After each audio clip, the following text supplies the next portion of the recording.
Bagi kalian yang sering memainkan game F1, pastinya tidak asing lagi dengan istilah brake balance atau brake bias, di mana fitur ini memungkinkan kita untuk mengatur distribusi gaya pengereman antara ban depan dan ban belakang, yang salah satu fungsinya adalah untuk mencegah understeer atau oversteer yang menjadi sifat alami dari mobil F1.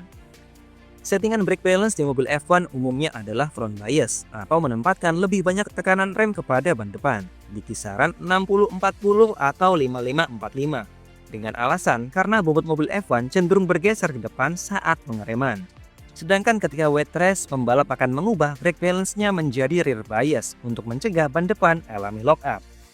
Namun masalahnya, jika settingannya terlalu banyak ke belakang, itu dapat menyebabkan oversteer. Sementara jika lebih banyak ke depan, itu menyebabkan mobil alami understeer atau sulit berbelok. Oleh karenanya, untuk mencapai tingkat keseimbangan rem yang sempurna, pada video kali ini kita akan mencari tahu bagaimana cara kerja sistem brake balance di mobil F1. Di dalam kokpit mobil F1, pedal rem terhubung langsung dengan sepasang master cylinder. Satu untuk ban depan dan satunya lagi untuk ban belakang. Dan setiap master cylinder tersebut juga tersambung dengan tangki reservoirnya masing-masing di depan monokok yang menyediakan pasokan minyak rem atau minyak hidrolik. Secara layout, kedua ujung master cylinder di bagian atas akan terpasang dengan pedal rem. Sementara kedua ujung yang lain terpasang dengan sebuah baut khusus yang disebut balance bar atau bias bar.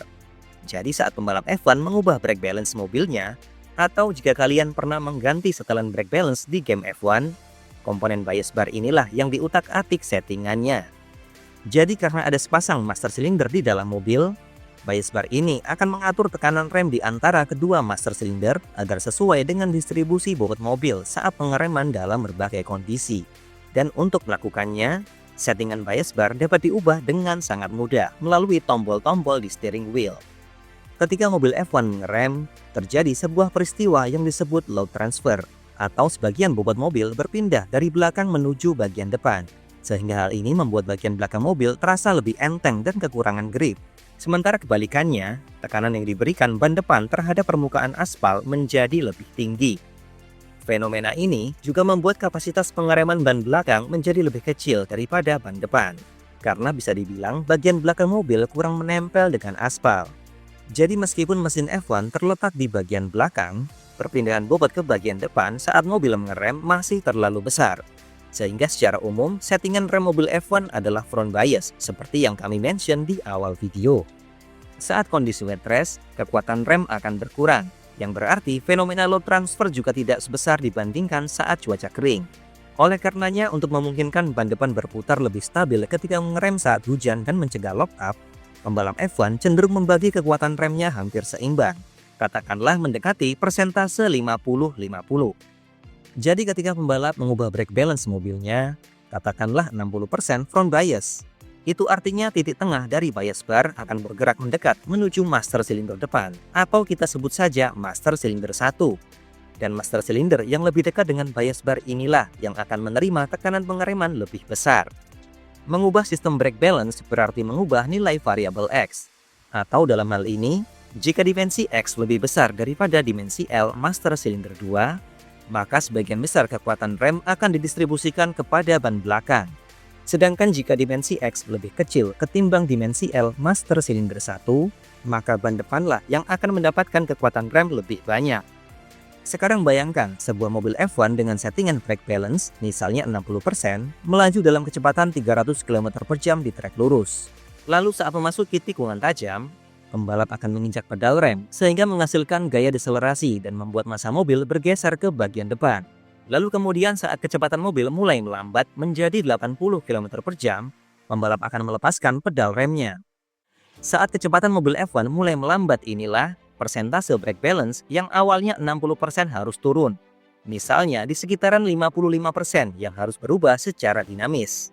Jadi untuk memungkinkan hal ini, mobil F1 menggunakan sistem pengereman cerdas yang disebut brake migration. Jadi saat mobil F1 memasuki apex tikungan dan sebagian bobot mobil mulai kembali ke belakang, sistem brake migration akan mengurangi kekuatan rem depan dan menambah kekuatan rem belakang. Maka dengan sistem cerdas ini, pembalap dapat meningkatkan rotasi, mencegah ban depan alami lock up, dan memungkinkan mobil F1 berbelok lebih cepat. Proses perpindahan kekuatan rem seperti ini hanya mungkin terjadi berkat adanya sistem pengereman elektronik atau brake-by-wire yang diperkenalkan F1 sejak musim 2014. Tetapi sebelum membahas apa itu brake-by-wire, pertama-tama kita akan mencari tahu bagaimana cara tim F1 dalam menyesuaikan brake balance dan brake migration di mobil mereka, yaitu menggunakan brake mapping atau pemetaan rem. Sebelum mobil F1 turun di sesi tertentu, misalnya di sesi kualifikasi atau balapan, tim akan melakukan beberapa simulasi visual dan menganalisis data yang dikumpulkan dari sesi latihan bebas untuk mengoptimalkan brake mapping atau pemetaan rem, lalu kemudian memperkirakan bentuk awal dari pemetaan brake balance dan brake migration. Brake mapping di F1 biasanya memiliki 3 karakteristik. Yang pertama adalah brake balance pada puncak tekanan rem, yang berfungsi untuk mengoptimalkan brake balance saat pengereman keras. Sementara yang kedua adalah titik di mana kecepatan dan tekanan rem mulai bermigrasi ke roda belakang. Dan yang ketiga adalah level migrasi yang menentukan seberapa jauh rasio brake balance bergeser ke belakang saat pedal rem dilepas. Pemetaan ini kemudian akan dimasukkan ke dalam sistem komputer di mobil F1 yang nantinya dapat disesuaikan pembalap di dalam kokpit dengan cara memilih mapping tertentu melalui sebuah knob atau tombol putar bertuliskan Bebel pada steering wheel. Sedangkan jika ingin menggeser rasio brake balance tanpa mengubah level brake migration, mereka dapat menekan tombol BB+ atau BB-. Sistem rem depan mobil F1 masih memakai sistem hidrolik tradisional yang dapat dikalibrasi secara manual tergantung preferensi pembalap. Namun sebaliknya, mekanisme rem belakang dikendalikan oleh sistem komputer dan 3 aktuator utama, yaitu kaliper, mesin, dan MGU-K untuk memberikan bentuk pengereman ban belakang yang halus dan terprediksi. Jadi saat pembalap menginjak pedal rem, sensor pada master cylinder akan mendeteksi jumlah pressure atau tekanan dari pedal rem yang diterapkan pembalap. Lalu kemudian sensor tersebut akan mengirimkan sinyal menuju Electronic Control Unit atau ECU untuk selanjutnya dihitung jumlah tekanan hidroliknya bersama parameter lain. Pada saat yang sama ketika mobil F1 mulai melambat dengan engine braking dan tekanan dari pedal rem itu sendiri, komponen MGU-K akan memulihkan energi kinetik dari pengereman untuk diubah menjadi energi listrik.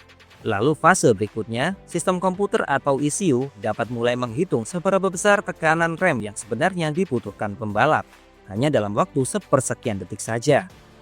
Jadi sekarang ECU di mobil F1 sudah memiliki 3 aktuator dalam menentukan jumlah tekanan rem belakang seperti yang sudah kami sebutkan sebelumnya, yaitu dari kaliper melalui tekanan dari pedal rem, besaran energi kinetik yang dipulihkan MGU-K, gaya deselerasi yang berasal dari engine braking, dan satu lagi yang tidak kalah penting adalah brake mapping yang akan menentukan target untuk rem belakang.